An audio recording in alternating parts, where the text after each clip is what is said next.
Now we put the Chevy spotlight on a Divine athlete truly fighting through adversity. Mason Capps is a football and basketball star for the Divine Warhorses. We got great programs here. It's fun to play with all your buddies, of course. I mean, there's not many other feelings like high school football. Mason is halfway through his senior football season, but the road to this point has been quite bumpy. I was playing summer basketball my sophomore year, and I went up for a rebound and I came down and I broke my ankle. And we found out later that evening that it was the growth plate that had been broken, which put me out for 6 to 8 weeks, I believe, in a cast. So that was tough going to my junior year, but you know, I was thinking I'll be back. I still have my junior and senior year. He sat out most of his junior football season and seemed to finally get back to form come basketball season. The last 4 or 5 games, I mean, he just really cut loose and had an outstanding year defensively for us. We got to basketball and I thought he looked like Mason again. But in Divine's final district game, a routine play changed everything.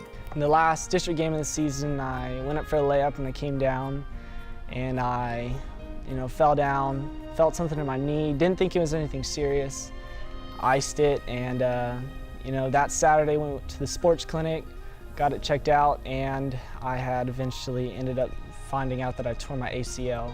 A 6-month recovery was ahead of him, but Mason didn't want it to take that long. Emotions took over, I was upset.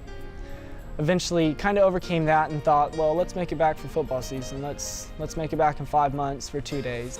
He did make it back for 2 days in the start of his senior season. Unfortunately, it would all come crashing down once again.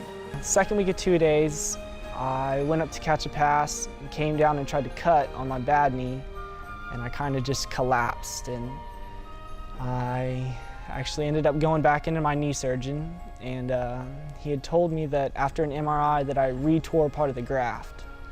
So that was a big shock for me, especially thinking that, after coming back after the knee surgery, I was kind of back to who I was. Heart just sank again for the kid. A kid like Mason, who epitomizes everything what a student athlete should be. Boy, it took a toll on not just him, but all of his teammates, because everybody knew how hard Mason had worked to get back. Coaching staff was just sick about it. Flash forward almost 2 months, and Mason, because of hard work, dedication, and countless prayers, is back on the field. In his first game back, he even caught 2 touchdown passes. Capps has truly taken the Divine motto of whatever it takes to heart, and it shows both on and off the field. With this week's Chevy Spotlight, I'm Brandon Moore.